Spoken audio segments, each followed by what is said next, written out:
I'm a huge DC fan, right? I see what we're saying about Bruce Wayne, but where are you?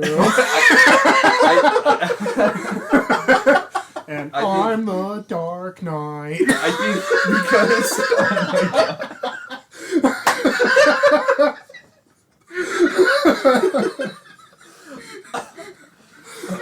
I wasn't ready for that. It was not.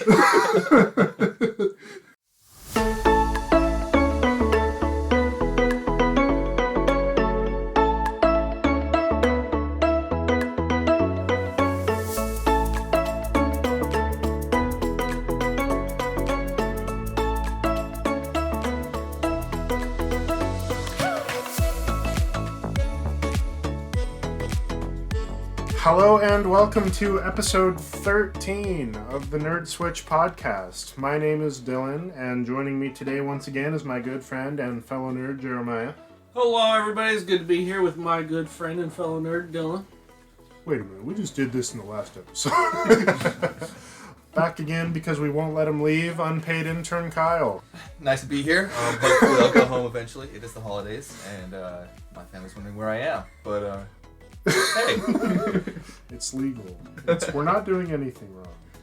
Just don't, you can't make phone calls. You can't make any phone calls. So, in this episode, very similar to our previous episode, we're going to be doing a ranking here, end of 2022, but this time we are talking about the movies. Top 10 movies of 2022. So we will just dive right in.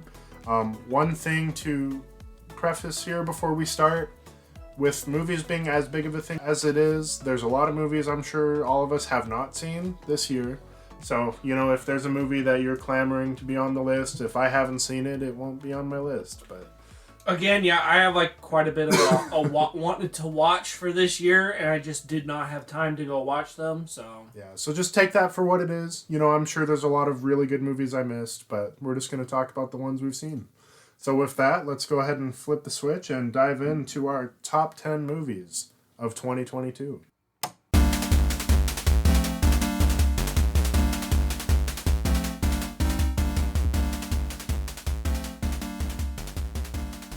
What the theme for RRR go again? It was like burn, burn, burn, burn, burn, burn, burn, burn. That's about right. That works. So let's get started right from the get-go here with number 10. Once again, we're going to start with unpaid intern Kyle, who forgot to get me a coffee this morning. What is your number 10? My number 10 is Prey. Ah, so low. I enjoyed the storyline. There were just a couple things that I didn't really enjoy to put it higher on my list, but I did like it enough to put it on my top 10. You just don't like women, don't you? Excuse you. It's mainly her weapon use and how there's no way she'd I'm be gonna able admit, I also have it as my 10. Because, yeah, the little axe, the way that was being thrown, you know. The way she just whips it back at her, like... And it just goes straight to her hand perfectly. Impressive. Impractical. Probably not. You know. All right, well, we're done. Screw you guys. I'm going home. No, we'll talk. Let's talk about it some more when we get to my spot, because I think we can have a good little debate with this one. Good little debate. Okay. What's your number 10? Oh God, I don't even have my list pulled up. I'm so unprepared. A Batman. A Batman. That's low. See, I even have that higher on my list. Yeah, I like it. I'm not saying, like, every movie on my list is good.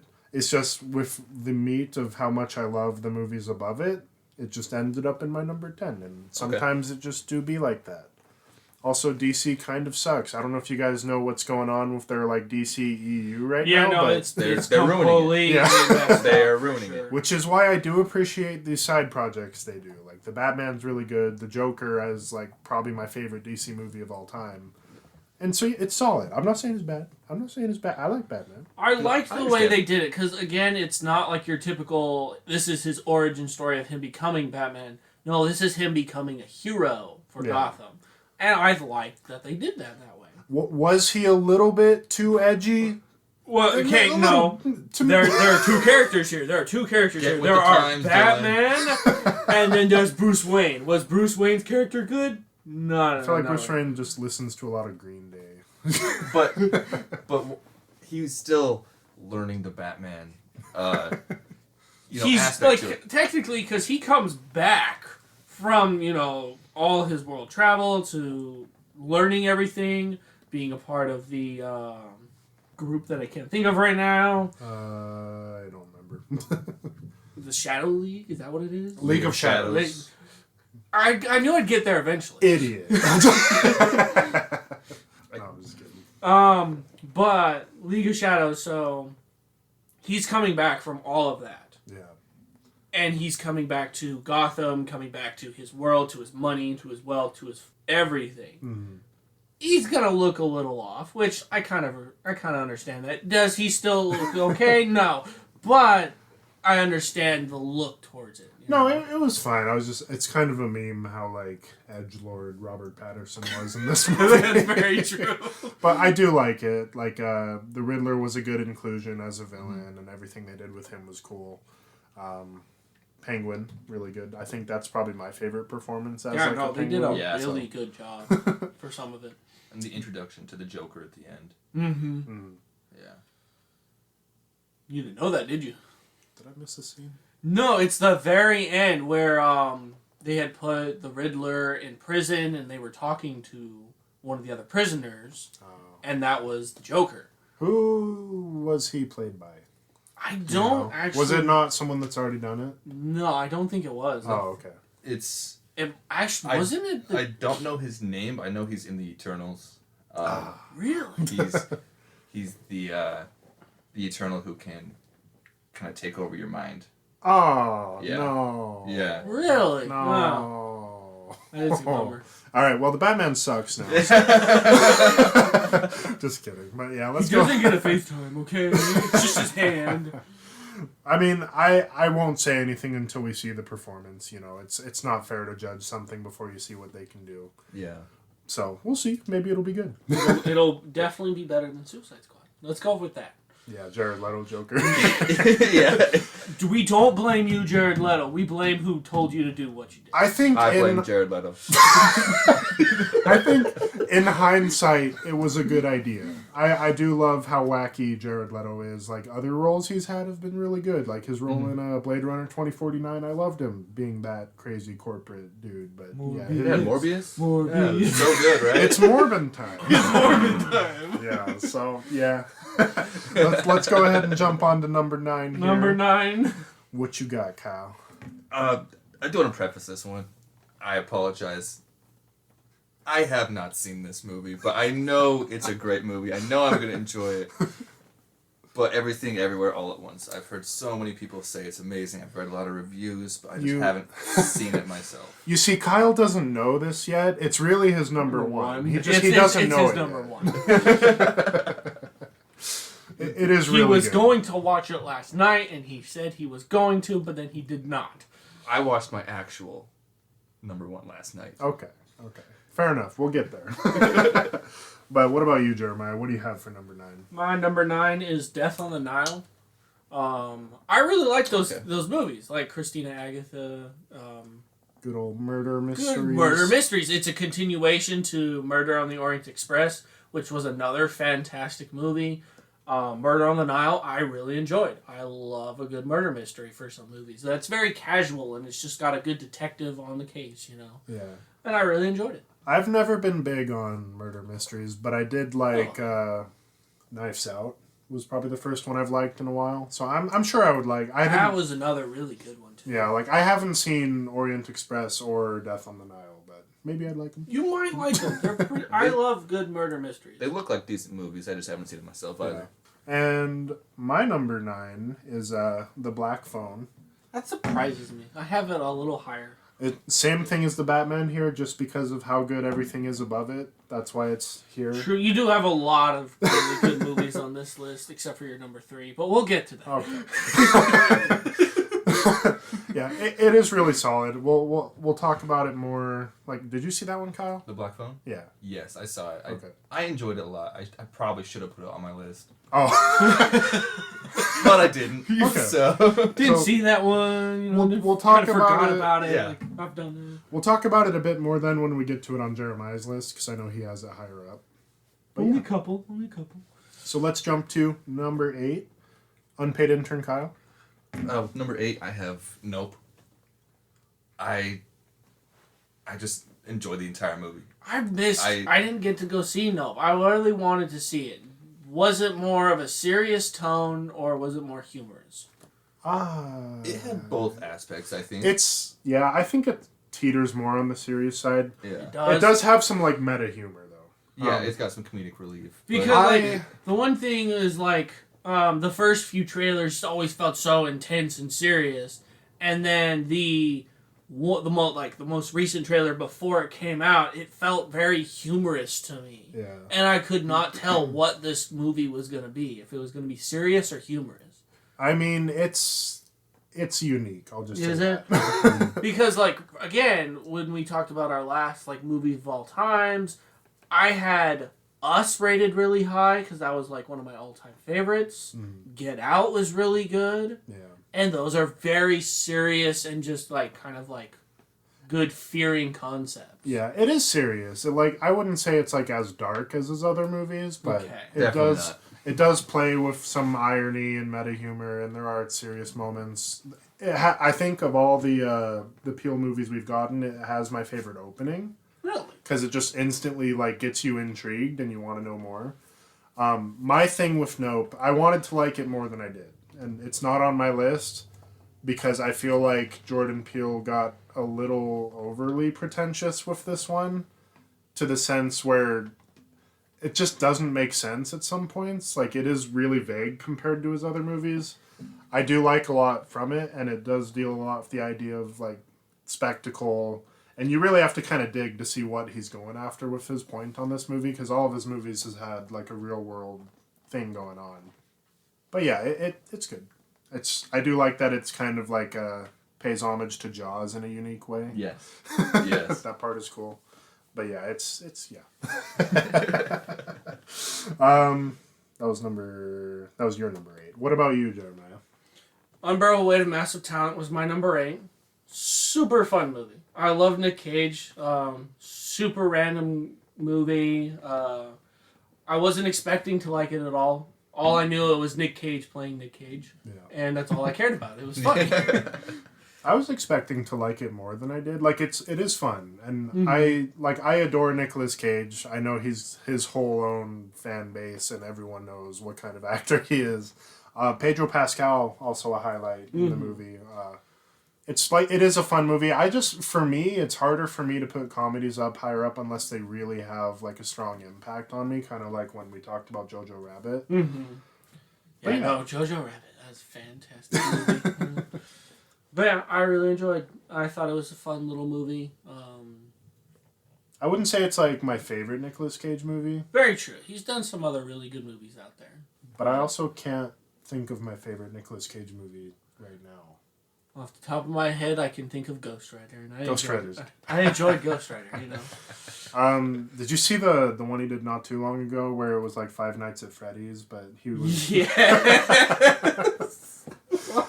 Me and Brianna laugh about it all the time because like he doesn't say anything He throughout the doesn't whole say a movie, which is word. very anti-Nicolas Cage. But I remember he'd get the scenes where he like goes to take a break and he just like drinks a purple soda and he's just like playing the pinball machine while kids are getting murdered, and I'm like, I like this. But yeah, my number 8, a movie that initially was higher up on my list, but it did kind of work its way down as more stuff came out, and this is Men. I love Men. He loves men. We're not talking about movie, are we? I love Men. The movie, yes. I'm actually not familiar with this movie. It's pretty obscure. So, are you familiar with A24? No. The studio? Wow. So they're He's kind unpaid for a reason. Yeah, this is true. This is kind of sorry. I mean, they're the ones who did everything like Midsummer, The Witch, Hereditary. Okay, I've seen all of those. Yeah. Everything Everywhere All at Once. So Not that. right. A24 is quickly becoming my favorite studio for releases just because of the quality of their releases, but also how every movie is so vastly different from the one before it. And Men is just such a like gorgeously shot film. And this is where I'm going to sound pretentious because I do take into consideration a lot, the cinematography and the music. And this game nails both those aspects.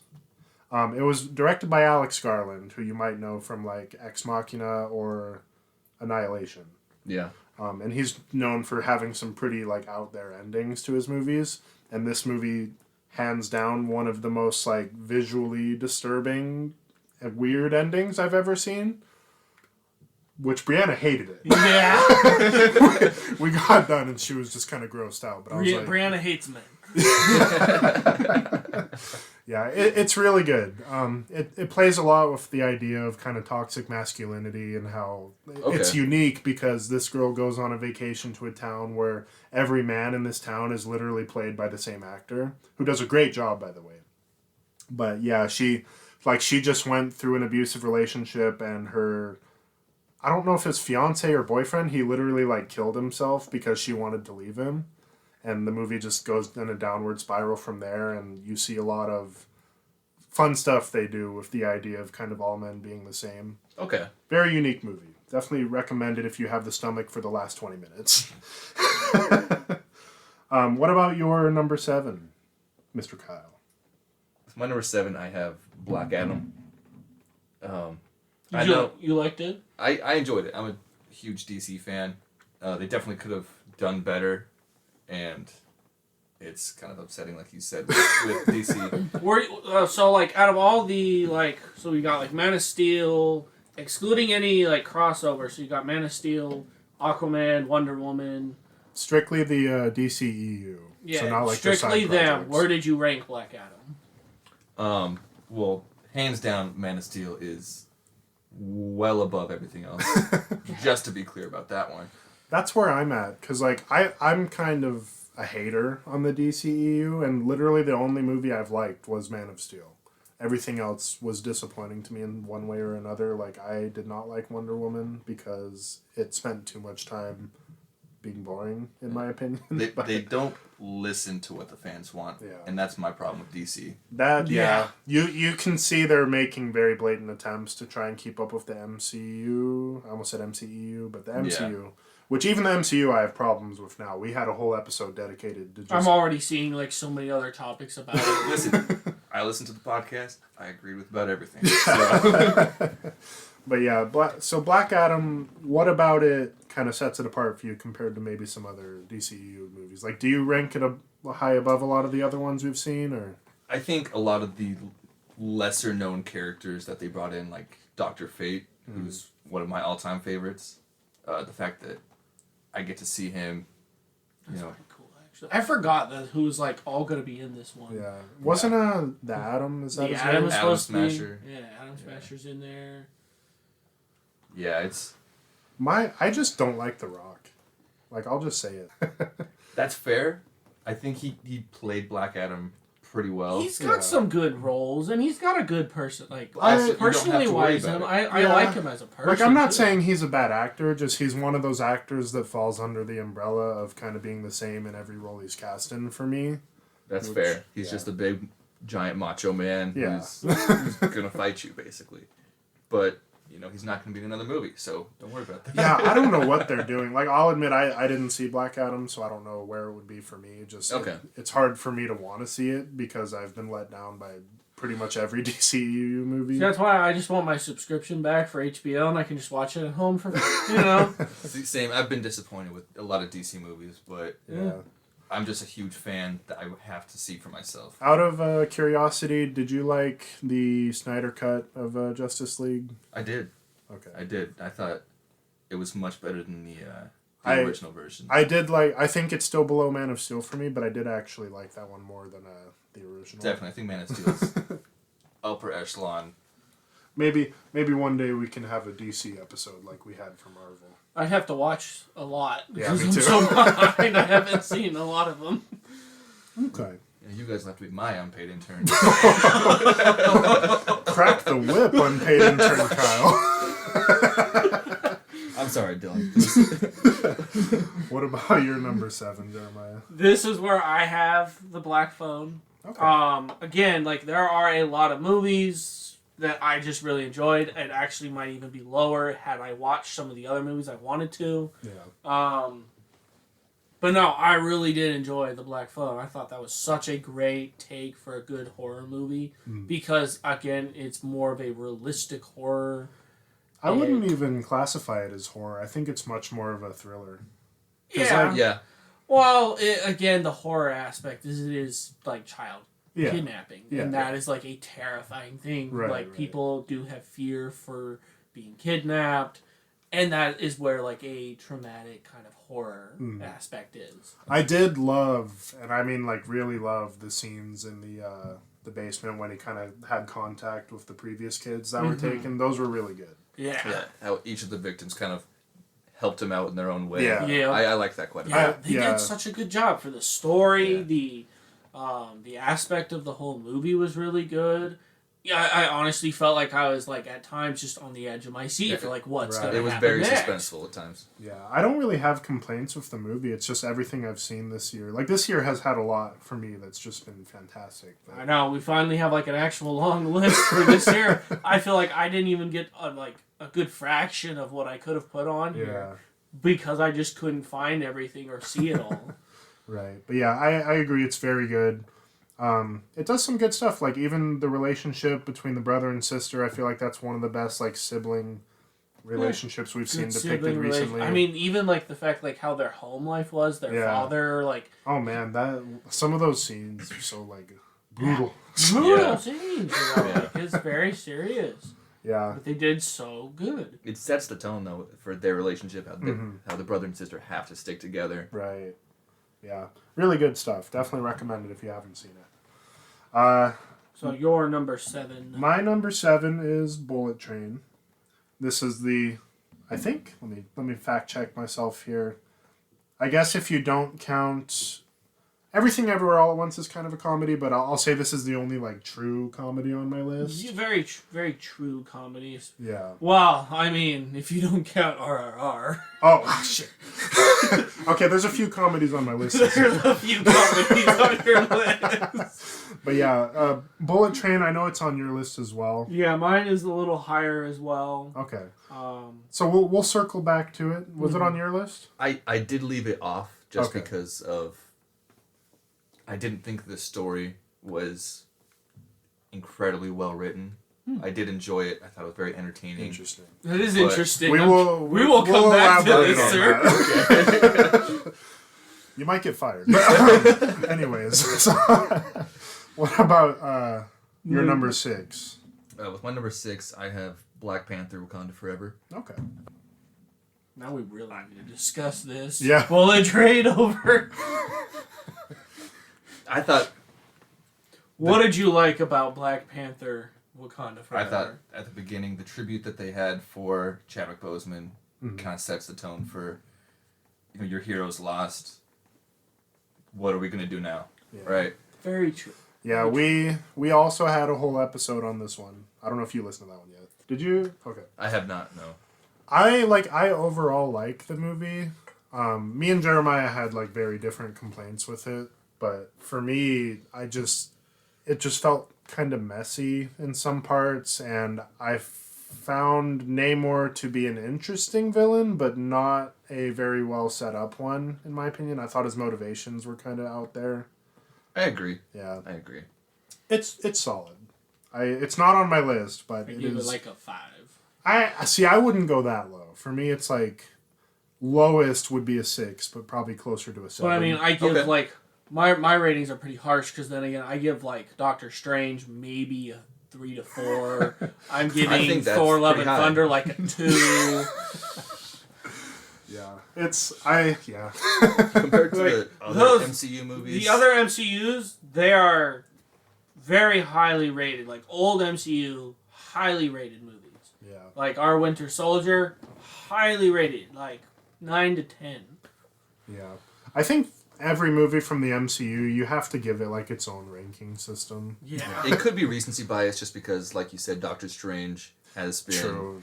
Yeah, that is That the one wasn't thing. a very good movie. The one question we asked when reviewing Black Panther was, does Phase 4 end on a high note compared to like the lowest of lows we've had from those other movies? And I just kind of said it ends on an okay note. Yeah, compared to, the older MCU movies, it's nowhere in comparison. But the one I did give the movie a lot of leeway because they are working with a real world tragedy and they had to put this story together after the fact, and they did do good for what they could do at the time. So that's where I can't like really get critical on the movie because that's a hard situation to navigate no matter what. Yeah. But yeah, that was your number 6, right? Yep. Okay. What do you have for number 6, Jeremy? My number 6 is The Northman. It's low. It is low, and you might not like what I have right above it. But again, there are some movies on my list I really wish I would have watched. Okay.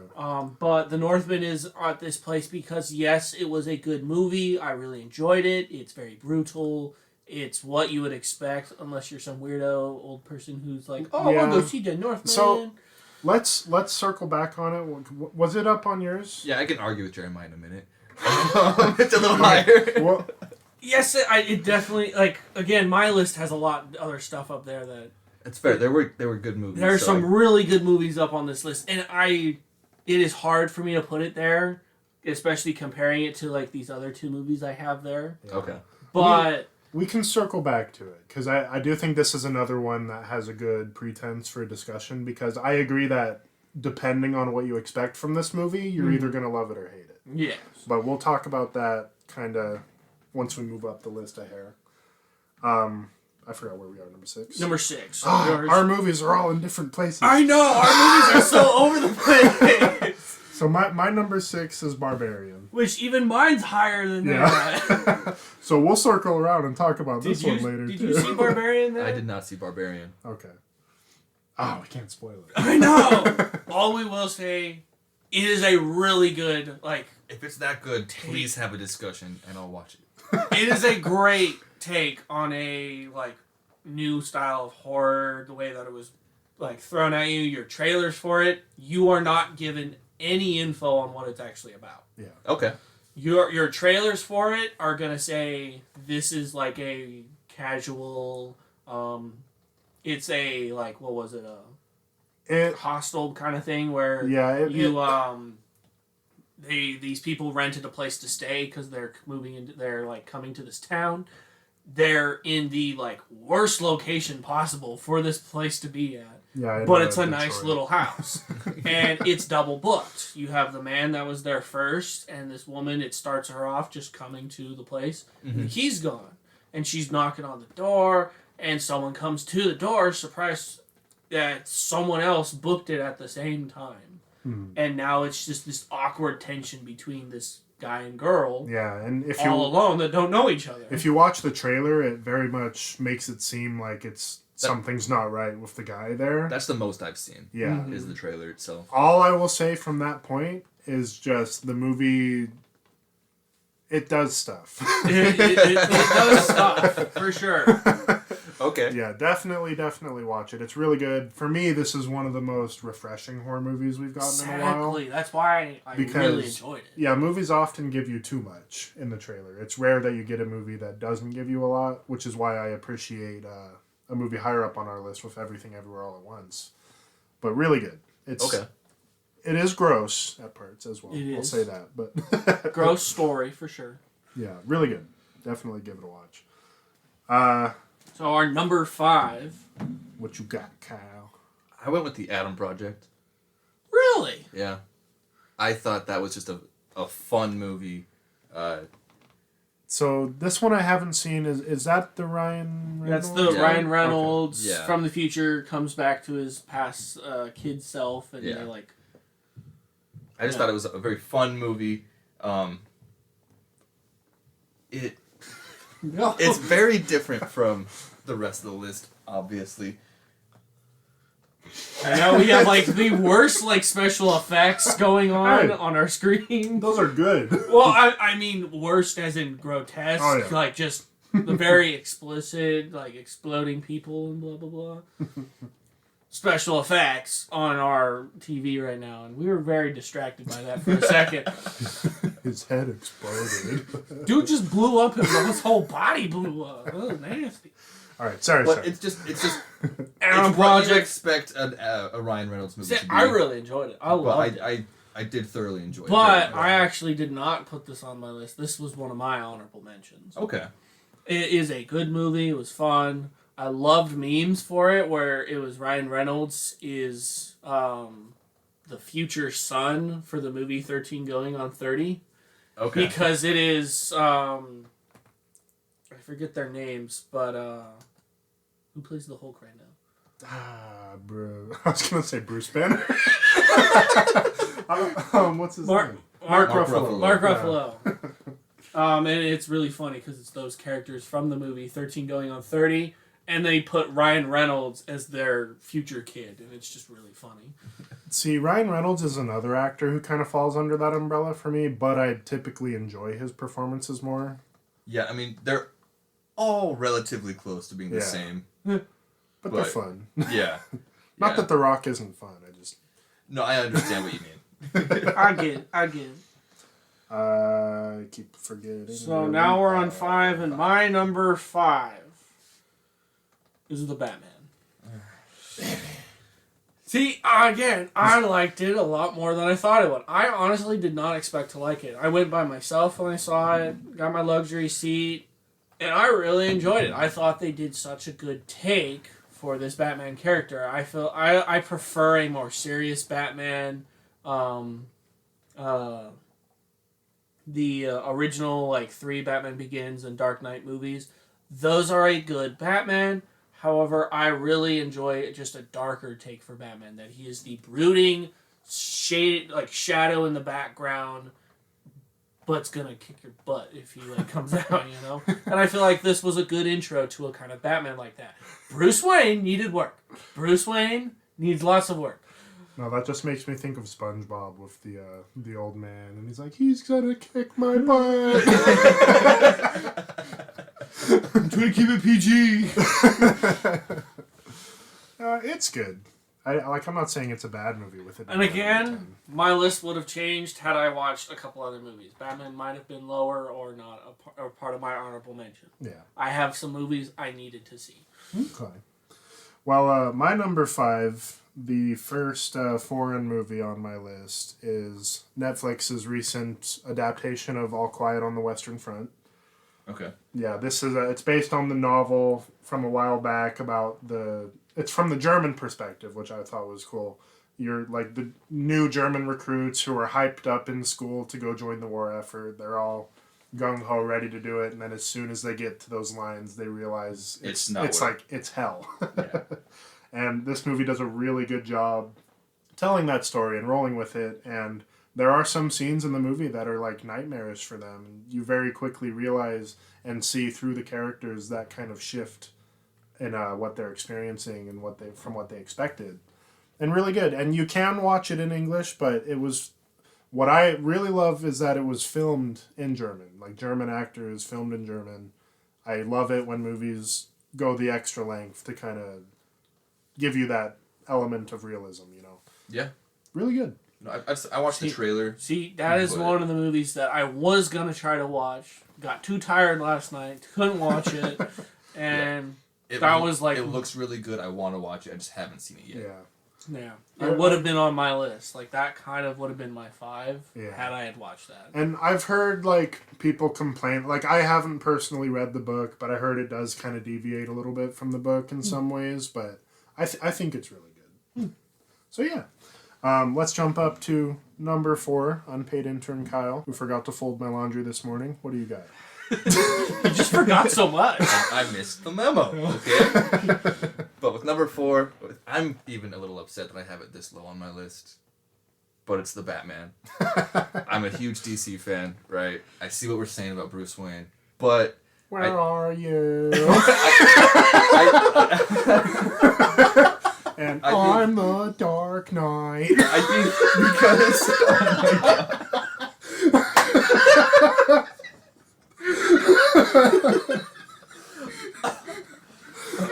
I wasn't ready for that.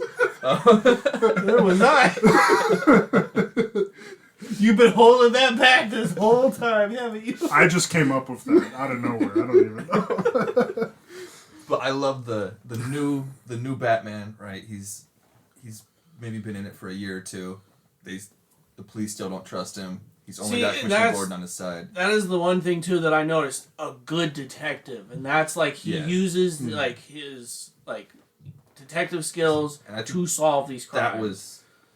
That is very missed in a lot of the Christopher Nolan movies. I was gonna say that's something that's been like sorely lacking. Yes. Even from like the Arkham games, those delve into it a lot more. Arkham Origins, which is kind of like the black sheep of the Batman games, really dived into that aspect. I really enjoyed that game. Arkham Origins was really good. So I do appreciate the movie for kind of going more into that angle, and you can argue like, oh, but it's more boring than some of the other Batmans at some parts. I'm like, but that's his character. Yeah, that's what he does, Yeah. Like, he uses his wit more than he actually does fight in a lot of cases. Does he fight? Absolutely, because he can definitely win most fights. Yeah. I think the issue a lot of people have with the Bruce Wayne aspect is, like you said, he's just this brooding, so to speak, emo character, but I think he hasn't mastered the Bruce Wayne persona quite yet. He's still that's in the Batman. Kind of my point. Because again, he's coming back to it. He's becoming Batman, and he is still developing like both sides. Because he's really Batman with a Bruce Wayne character. Yeah, he believes Bruce Wayne is his mask. Yeah, and he hasn't like fully perfected that mask yet. Wake me up when depression ends. I joke, but it's a good movie. We can jump to your number so that was your 4. Here, my 4 is Bullet Train. Are we going full into this for Bullet Train then? Okay, so let me clarify before we start ranting. You said you do not like the story, right, Kyle? I liked the movie. I just didn't think the story was very well put together. I thought the story was like so well put together. I did too, though. That's what I don't. Because this movie like planned out everything. Remember, like the whole final sequence where it explains like how everyone got to the train. How A led to B for everybody. I thought that part was like fantastic. Yeah, it's a classic heist movie, right? Yeah. They reveal it all at the end, but then it's even funnier is that like they wanted Carver. And I love that, like, all the different random people thrown in there. That Carver was Ryan Reynolds, no lines, just a random dude that was a part of this company that we have no clue what the company is that hires them, that's giving them their code names.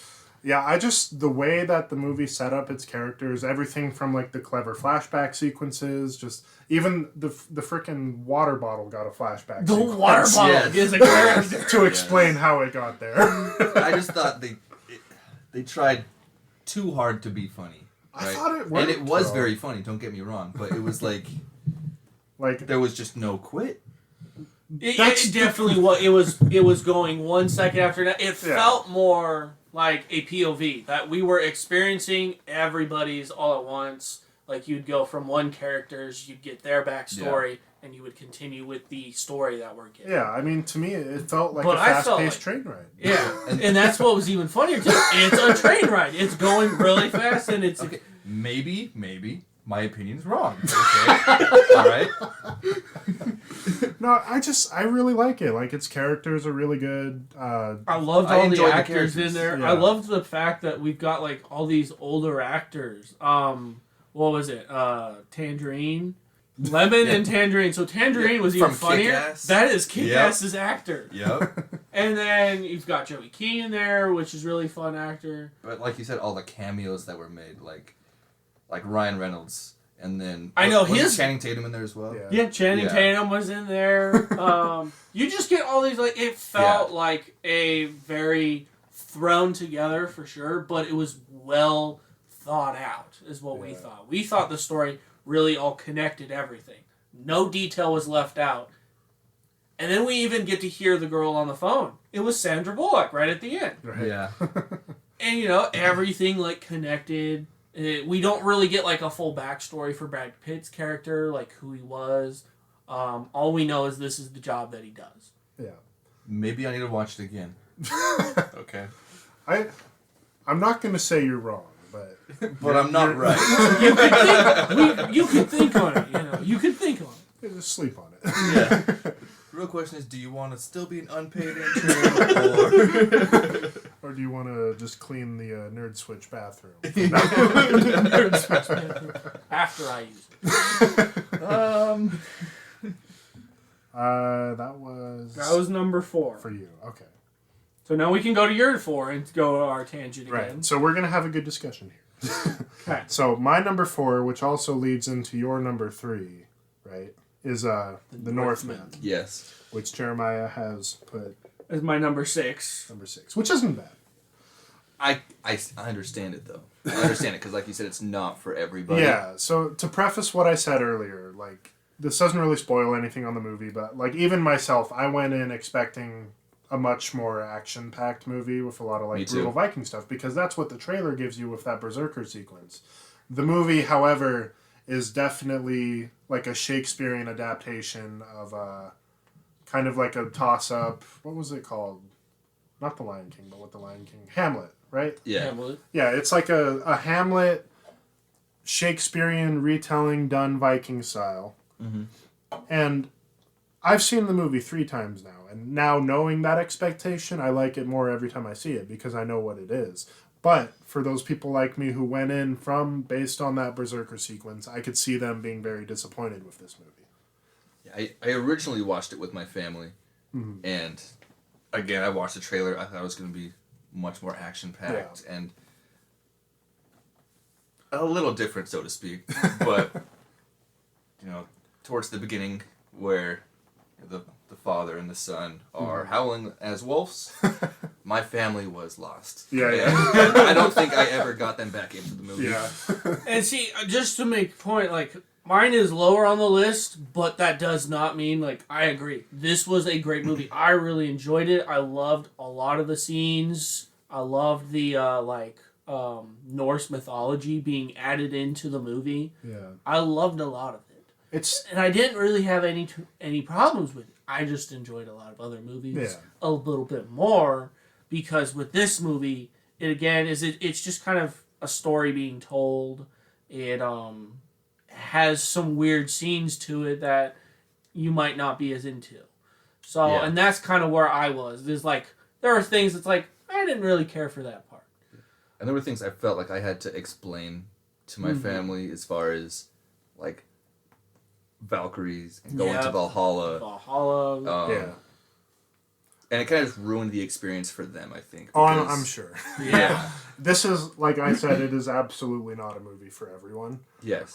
One thing that... Because the director is Robert Eggers, who I love from The Witch. He directed that movie through A24, which another thing to kind of side note is this movie very much looks like it can be an A24 movie with how it's shot. Yeah.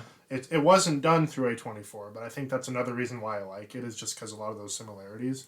But, you know, Robert Eggers, he did The Witch. He did The Lighthouse, which I didn't like as much because that one was a little too weird for me. But it's just really good. Yeah. To me, what's unique about it is, like, this is the most close a movie has been to just, like, being a play on the screen. It runs exactly like you would expect from, like, a high-quality stage work. There's Act 1, 2, and 3, and you can very clearly see them. Yeah, it definitely felt a lot like a good, like, play staged out and everything. Yeah, so there's just a lot I really like, and hands down, like, the best sequence to me is that violent sequence with the Berserker raid. Yes. Which is just really good. Yeah. But everything from it I really like.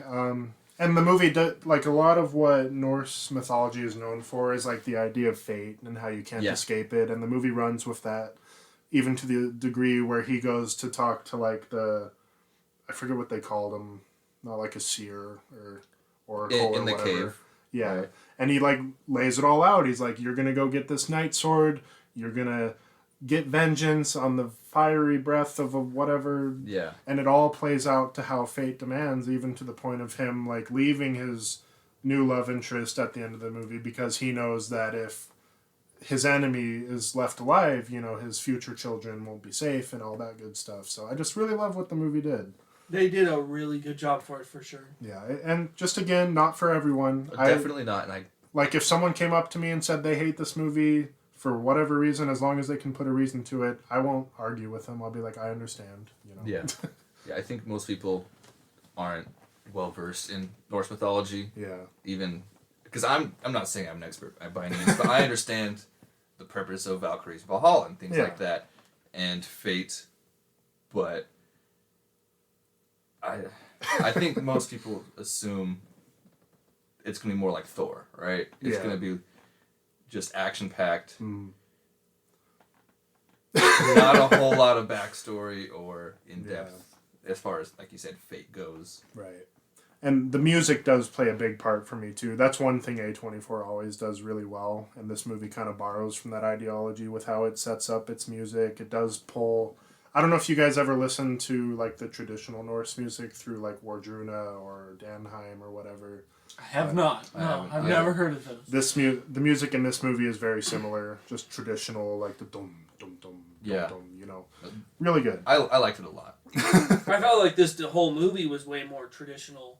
You have things like the MCU where we have Thor and his like Golden Kingdom, but no, it's not. That's kind of more of just the fantasy aspect to see these as gods and powers, but in a reality, this is more what actual like Viking era kind of would have looked like. Yeah, I do think it very much went out of its way to be realistic, because I am a bit more of a nerd for like Norse mythology, and I don't know how much you guys know, but the reason I love that Berserker scene is because that's like dead on accurate. They would essentially do not drugs per se, but they would take like hallucinogens before their raids and stuff, just because they did go crazy, and often they ran in just like buck naked as a berserker, but they would have like the wolf cap or the bear cap, bear skin, whatever.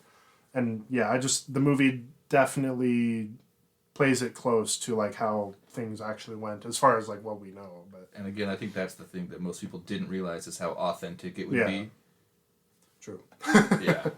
So yeah, really solid. So I had it at number 4. Kyle, you had it at number 3. Yeah. But now we can I'm at transition number to 6. What? Well, my Northman was number 6. Oh, so you just did your number 4, so now we're on to number 3. Yeah, sorry, I was transitioning to your number 3, and then you were like, "I'm on 6." And I'm like, "What?"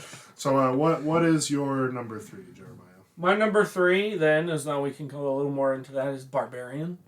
Yeah. Again, it for me was just this really good take on a new thriller horror. We don't get a lot for the trailer, which I really appreciate because I'm tired of trailers literally giving you the whole movie. Yeah. Ambulance is a good example of that. But that's Michael Bay. He did Transformers. He did Transformers. Not saying Ambulance is bad. I'm just saying trailer-wise, that whole trailer literally explained the entire movie. Yeah. And I didn't need to go see it because I saw the entire movie in the trailer. Yeah. And again, with Barbarian, such a good movie. Like, just delving into these dark kind of things that aren't going to say, like, unrealistic, but are very... could be a far-fetched experience. There are some things that maybe are a little borderline as far as realism goes. Yes. But the movie, like, I for one appreciate kind of how the movie frames itself, because you see it kind of jump around a little bit between character perspectives. Yeah. It's just solid. The switch, like you could be in such an intense scene and it literally will snap, and now you're at somebody that's just driving on the couch doing what they do. And initially you're like, whoa, what the heck? Like, but then the movie does the work to tie them into the story authentically, and it's just really good. Yeah. And I want to talk about it more, but you haven't seen it. I won't be upset if you guys do. No. I really do think you should watch it, because I don't want to spoil it. I will. The spoil for it will, like, it changes its aspect for it. So we want you to see it before that. Okay. So now we can go to your number 3 that is our number 10s. And you can explain why you think it deserves a 3 ranking. Yeah, it's my number 3. Yeah. Prey. Best Predator movie since the original, which I don't think you... Hold on. Which one are you saying is better? I mean, I thought... I'm with you on that. Yeah. I'm with you on that. I mean, so the original Predator... I'm not saying it's better than the original Predator. I'm saying it's the best since the original Predator. I thought Predators was good, and then it's the other movie, the one I'm giving you a poster for, where it's literally a predator is hunting other predators. The Predator is not a good Predator movie. How is that not a good Predator movie? Listen. Let's hear it. Keegan-Michael Key, right? That Predator movie. Dog water. Dog water. Went on a tangent. Just had to say that. The Predator is dog water? Why is the Predator dog water? My argument, The Predator is a fun movie, and it's like a fun comedy horror style movie, but it is not a good Predator movie. Yes. See, now, a good Predator movie to me is the movie where it centers around the Predator. This movie doesn't do that, though. Exactly! It centers on its bin of characters that some of them are insufferable. Like Keegan-Michael, whatever. Keegan-Michael Key, yeah. You can see him, like, I know he's a comedian and he's known for being funny, but you can definitely tell he's trying to be too funny in this movie. They did a good job with what they were trying to do. Predator. Which one's the Predator now? Is that the one where they go to the planet of Predators? No. This is the one where they're all on the bus. There's the really big Predator, the kid with Asperger's. Okay, yeah. Yeah. That one, yeah. I'm thinking, like, the one where they go to the planet. Predators is a good Predator movie. Okay. I don't think it's as good as Prey, though. Really? Because, like, some of its characters, like, this Predators follows very close to Predator, the initial release, except its characters aren't as interesting, and I'm trying to remember what else. What's his name? He played Venom. He's from that 70s show. Topher Grace. Topher Grace. Yeah. Topher Grace. He's in the movie, which ducks like a point or two. Yeah. Not that he's bad in the movie, but he's in the movie. Which Venom are you talking about?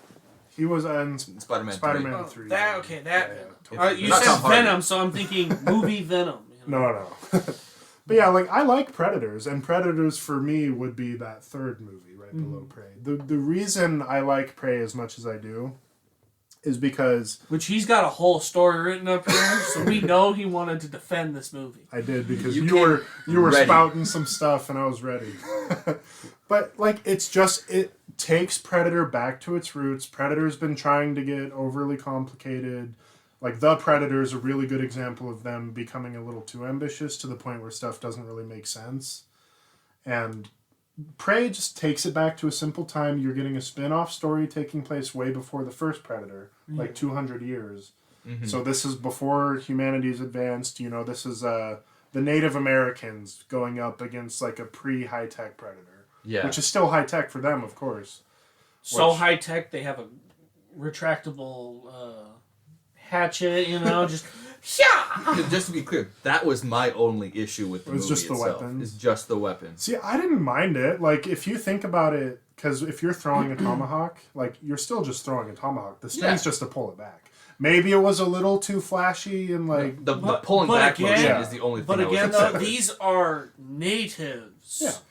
They may be good at hunting, but this is an advanced technological alien species. How did they lose? This is the argument I was ready to counter you on. He overlooked because she and wasn't a warrior. If you think back to the first Predator, every Predator movie has established the idea that a Predator's over-reliance on technology is actually their weakness. Which is true because, again, their vision was based on thermal vision, and they covered their body, which made them invisible. Like, she ate a plant that instantly made her completely invisible. Yeah, not invisible. It cools the blood. The Predator uses infrared, similar to how Dutch from the first Predator coats himself in mud to hide from the Predator scans. Yes. And I love how they incorporated this because the natives have a lot of herbal stuff they deal with. True. And knowing that there's a herb that kind of slows the heart rate and kind of cools it down that way. They found that. They knew about it, though. Remember the friend gets mauled by They shouldn't know anything about infrared, though. Well, no, the movie it doesn't like throw that at you out of nowhere. You find it, you infer it based on what she is witnessing as a survivor.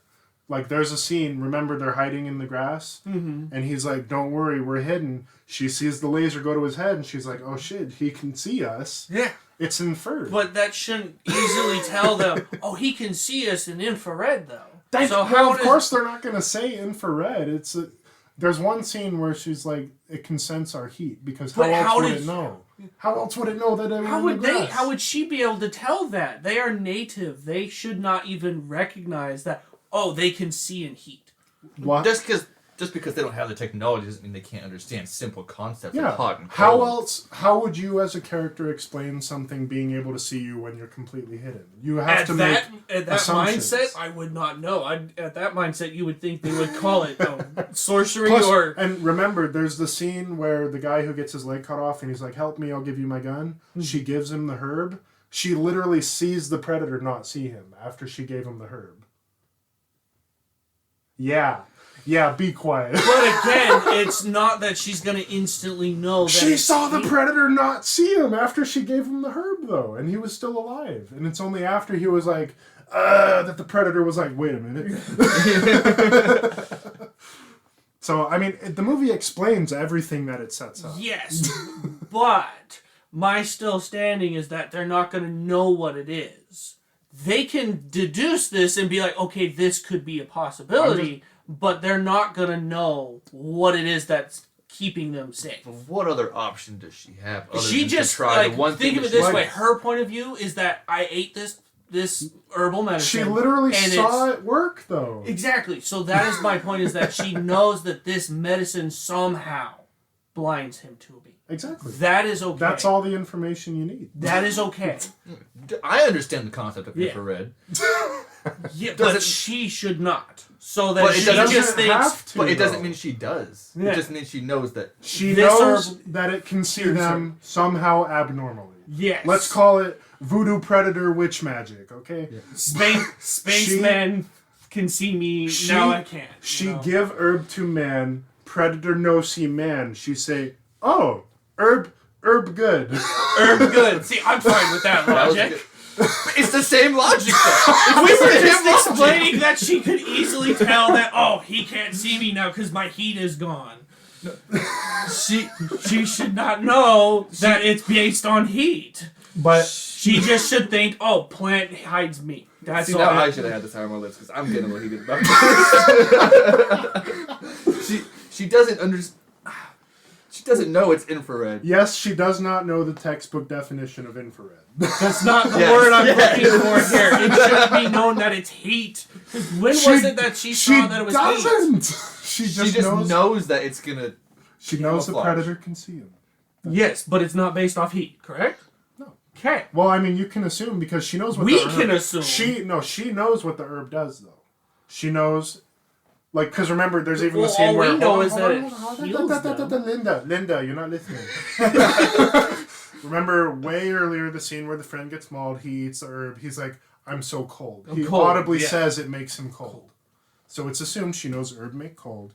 Herb make man cold. Predator no see man. Herb good. Maybe me use herb. Predator no see me. Me kill predator. Yes. He's got you there.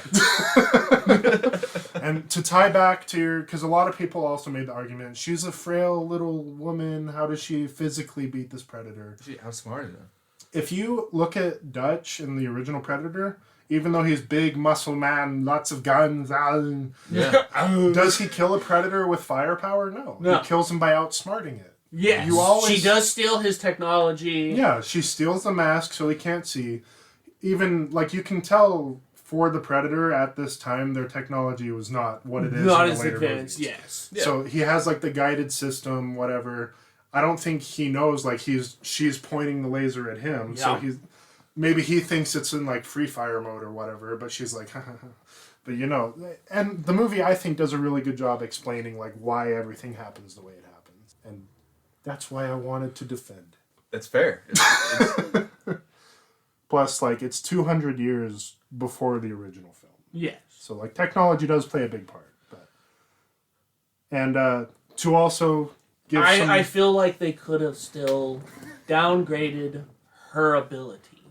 Because I feel like we have a hatchet that comes back. Okay. Yeah. The other weapons that she finds, the one weapon that I do accept totally was when she took the whatever it was is like a metal piece that closes when you throw it and it latches onto something. She took one of those. Yeah. That is like the instant step forward for her to advance to her actual arsenal, because she now has a weapon that should actually cut him, because her hatchet can cut, yes, our native animals for sure at close range.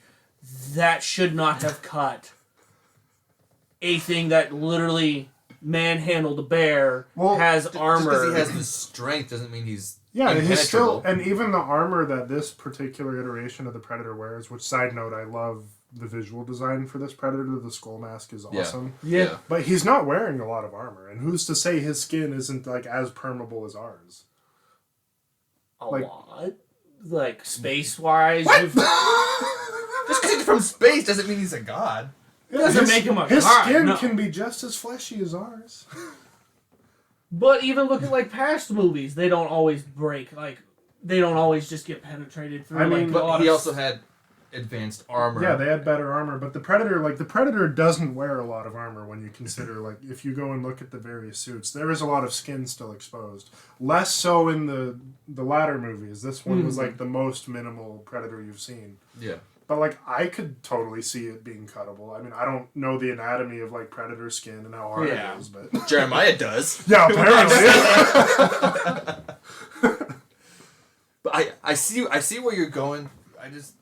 We don't have any information to go off of to judge how difficult it should be to kill a Predator. I mean, I'm going off of, like, from what I saw again, that they're running in the field, this thing catches up to them. Yeah. So it is clearly faster. Mm-hmm. We've seen its strength fighting a full bear with bare hands. It did take a lot of damage in the bear fight, though. That is true. But it still carried the whole bear. You also have to consider, like, the Predator goes through multiple combat encounters where it does, like, sustain wounds. Yeah. And, the Predator does have, like, the healing technology and everything. Mm-hmm. There's also, humans who can lift a car. I can still cut through their skin, right? So the strength, I don't think that But again, the weapon durability would not be as strong as it was. The fact that she had that hatchet the entire time... I mean, it's not like it didn't break, it didn't dull. She's throwing it inside of trees. Now he knows how well-manufactured Indian weapons are. This guy's an expert. I'm looking back at this, so weapons aren't going to last that long. It's not like she's blocking blows with the hatchet. It's just a throwable weapon. You throw it, sticks, you pull it back. And like I said, the pulling back is where I have a problem. And, like, that's fair. Because it was like a flick of the wrist and it flies back to her hand. That part, it's I like will it's admit, Mjolnir. is probably unrealistic. But one fun side note is the director. Mm-hmm. Do you know where he got the idea from for her hatchet and the Predator's shield? No. God of War. Did he really? Yeah, really? He based it on the Leviathan axe and Kratos' retractable shield. Okay, that's cool. That makes sense. Why it kind of retracted like that then. It was a God of War hammer? Or Never mind, I appreciate it. That goes right on my list now.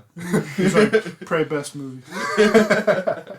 But yeah, so Prey aside, I knew you had some critiques, so I did prepare a argument to... I was going to say, I didn't get to write a letter to myself. But we can... I had my reasons why I didn't like it, and I still stand by some I reasons understand. I didn't like them. I understand. We can continue. I don't rate it higher than some of the other Predator movies, but some of them, yes, I mean, there's better. a lot of bad Predator movies, though, because for me, like, considering what I consider to be good Predator movies, it's really just Predator, Prey, Predators. Because The Predator, fun movie, bad Predator movie. Predator 2, some people like, I don't, is all I'll say for that one. Mm-hmm. It was more of an interesting take, because, again, it's Predator in a more natural time in a city, Yeah, and not a forest. AVP, fun for the 2000s era filmmaking and cringe, not a good Predator movie.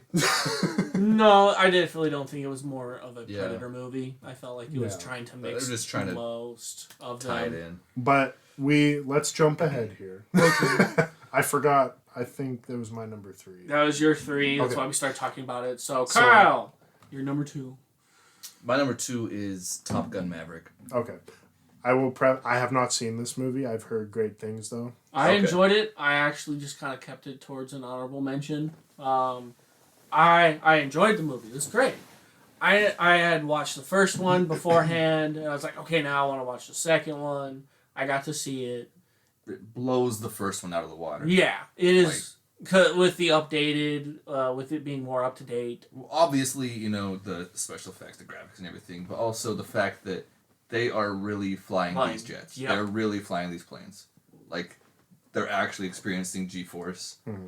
And Yeah, they had to prep the prep time for these movies. Yeah. They had to do so much like testing Yeah. to experience the G-force. I do. So they could be ready for it. I do always like, as much as I don't like Tom Cruise, I appreciate his dedication to doing a lot of his own stuff. Like, I don't know if he actually flew a jet in this movie. No. He did. Yeah. Okay. They all flew jets. Oh, so like all the supporting the actors. the act. Yeah. Okay. Yeah, Yeah. and then all of the camera angles it may are not have actually from The exact, you know, Yeah. No. trails and everything, but they were actually flying, and they actually had to Okay. get certified and licensed and everything. That's one thing I've always appreciated from Tom Cruise, just his dedication to kind of go that extra mile, where a lot of people would be like, yeah, get my stunt double to do that part. Yeah. Let's use some CGI. It paid homage to, you know, the original movie, but it had me hooked the entire time. Yeah. Like, it was just so well put together. And the only bad thing I can say about it is now we just have a bunch of dudes who are overly reliant on their mustache. And that's about it. Okay. Well, me and Jeremiah have the same number 2 pick here, a movie Okay. that I am positive you have not seen. Okay. we recommend now. This is a foreign movie, but it still ties into English actors, and then is it, I guess, just Indian or Yeah, so India, not Bollywood, it's Tollywood is where this movie was made. It's called RRR.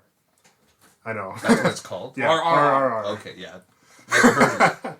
So it's a foreign movie. This is like a historical epic done like superhero style. Okay. So you like, if you look back at history, there was a period where Britain was very much like occupying India, and like they were using Indians a lot for kind of like slave trade, all that free stuff, all that not good stuff. But this movie takes a unique approach because its two main characters, Ram and Akhtar, or Beam, which is like his real name. He has two different names in the movie. Okay. But they... I love this movie. So very initial part, you know, a girl from, we'll just say Beam, his tribe, is taken by the Britons because they like her ability to do hand tattoos. insane. Like they literally... they liked what she did. She was Yeah. singing for was it governor? She, like the governor's wife, I The think. governor's wife was getting a hand painted on, and the girl was singing. And she loved the little girl so much, she told her husband that she wants her. And they threw a couple coins. Which the mom took as like a tip. She's like, oh, she's paying you for the daughter's Because song. that's what they Yeah. interpreted, is that was what they were doing. Yeah. But then they just Take the daughter. Yeah. they Okay. took the daughter. Which then leads to Beam or Akhtar, who's like... They play with the idea of this guy kind of being like a shepherd for their tribe. And they're like, he'll go to any lengths to keep them all together. So he goes on this journey to get her back. Meanwhile, on the Britain side, you have and this was something that was legit, is they had Indian officers within the British police force. And so he's kind of your antagonist, who he has just an amazing scene initially, Yeah. like the embassy where he's just... They're at this like I guess I want to say just embassy, but I don't know for sure. kind of like a border, I guess, because on the other side you have a ton of Indian natives. They are They're all like- angry that it was somebody was taken or killed. Yeah, they're protesting. And then you see one guy throw something over the fence that breaks a picture on the wall by like the main British officer there. And then my favorite line in the movie, he's like, "Arrest that bastard!" And then your character Ram, like, single-handedly gets his baton out, hops the fence. He's like beating his way through the whole crowd to get this guy. This is like thousands of people protesting, all angry. This is where I say this movie has a superhero element because Okay. it's completely unrealistic, but it is so damn fun. Okay. That Ram is charging his way through. He is being pinned to the ground and just finds ways to get up and keep beating people away to get this man that he was just ordered to bring and arrest him. Yeah, and he does get him, bring him back. He's trying to become a special officer for reasons you find out later in the movie, which we won't spoil, like, the big stuff for you. But, so it leads later on, you know, the British people find out that Beam or Akhtar is looking for the girl. They then are like, well, someone needs to go find him and stop him. And then Ram, there's a scene early on where they're like, whoever finds this man and brings him to us alive will get promoted to special officer. And then Ram's like, do you want him dead or alive? And so, you know, it then leads to a cat and mouse hunt. But there's a situation early on where unknowingly they have to work together without knowing who each other are. And they become best friends.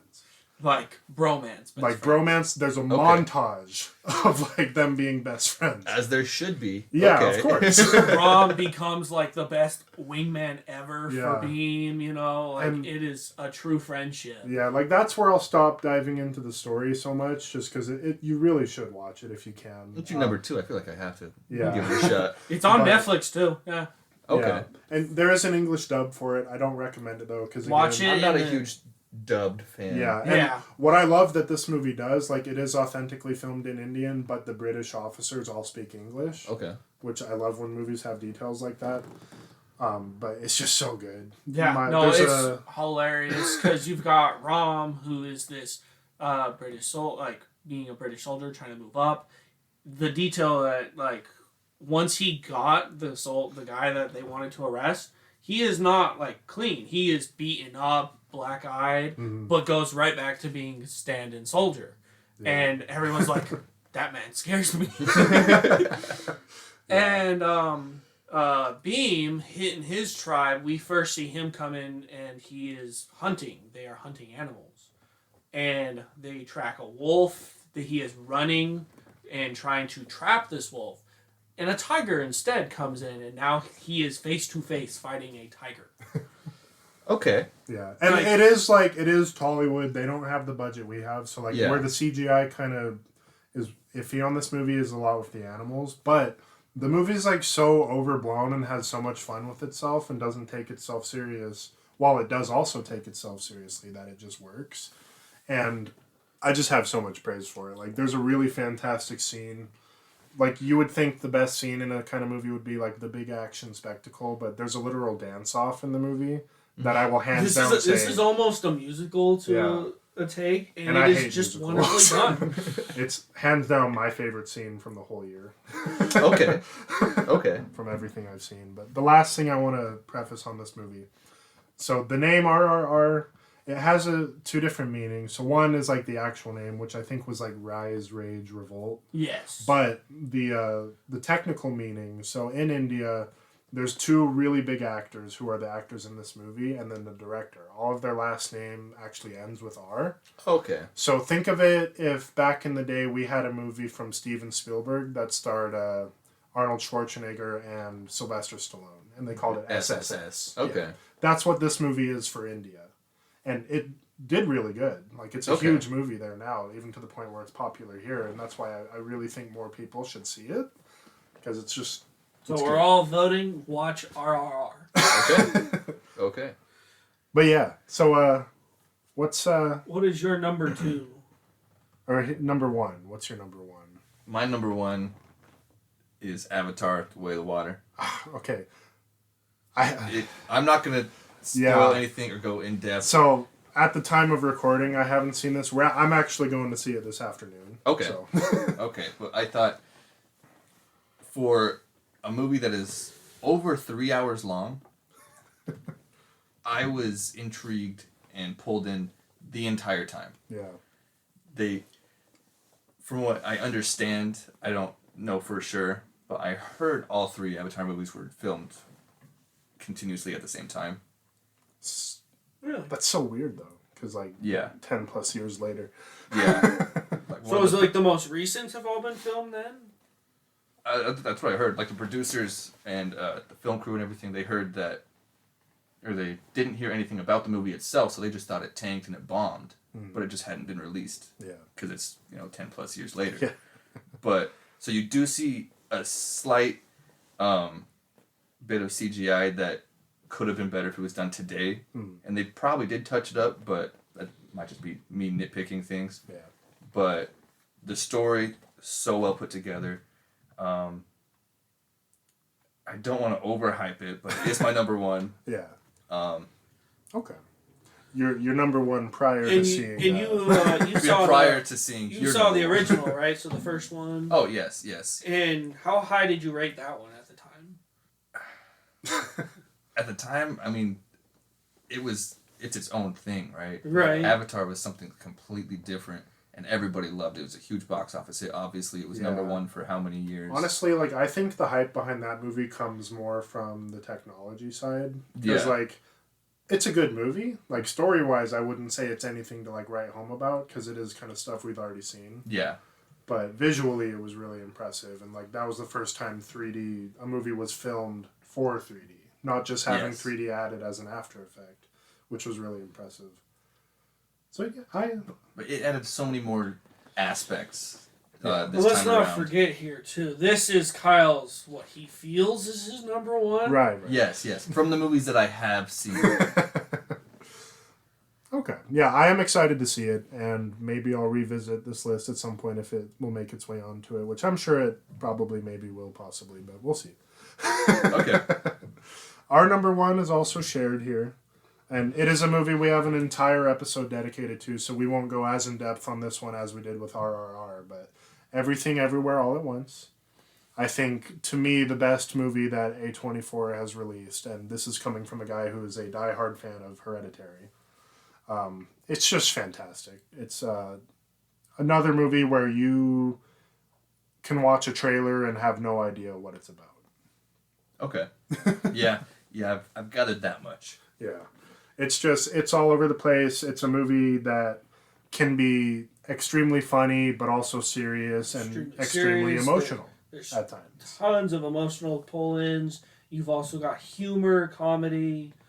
It throws in everything. You even get the action-packed fight scenes. I heard it's completely random at sometimes as well. Yeah. Unexpectedly, but... It's a very unique movie, and I do really recommend watch it, of course. Yeah, but we had a really good discussion on it with the two members of the Average Joe Show podcast. They came on with us. We all watched it together, and then we all sat down and reviewed and discussed it. And yeah, it's easily my number one. I think it's a movie that'll stick to my top 5 as far as every movie I've seen. Really? Yeah, highly recommended. Okay. Very good. Okay. But yeah, so that being said, if you are curious to hear more of a discussion on that one, check out I think it was episode 3 for us, if you guys want to kind of hear that discussion if you missed it. But I think that wraps up our top 10 for this year. Just some really good movies. I think as compared to especially 2020 when we had maybe 2 movies to talk about, this was a good year. And I'm excited to see where we go. Yeah, there's so many we missed too. My only other, a couple of my honorable mentions was the Atom Project, which you brought up. Yeah. Top Gun was part of it. My other one was Sonic the Hedgehog, just to kind of throw in there because I really enjoyed it. I enjoy the Sonic movies. I thought they were really well done. Yeah. And we're even getting a third, so I'm excited for another Sonic movie. Nice. And the movies that I missed out, I haven't seen Avatar as well. Yeah. I wanted to see, there's another good murder mystery out, which you wanted to see, which is The Menu. Oh, yeah, true. And... the new Glass Onion, the follow-up to Knives Out. Yeah. Glass Onion. There is definitely a ton that we've missed that I definitely wanted to see. That's why I wanted to preface the episode just saying, we haven't seen everything that's available for this year, so I'm sure there's movies that we might love that we just missed. Time is a commodity that is I'm busy, okay? I work for it. Yeah, I'm glad I got to hear a lot of good movies. I'm That glad we have a unpaid intern Yeah. to come in and just talk. grab your coffee, do your Yeah. laundry, Yeah. scrub Clean the the toilets. bathroom. Yeah. But that being said, this is the final episode we will have for this year. We're going to take a little bit of a break, and then we'll return in 2023 with a bi-weekly schedule. Just hopefully something to give us more time to kind of plan episodes and maybe do some more fun stuff. But if you made it to this point, again, I just want to take a moment to thank you for listening. And if you want to follow us on social media, we're on Instagram and Twitter. If you check the description on this episode, we're also on YouTube if you want to subscribe to us there. And with that, we wish you guys the best from the holidays this year and have a happy new year. And we will catch you when we're back in 2023.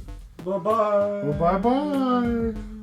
Good job, intern Kyle. You're not fired. Yes. Ho, ho, ho.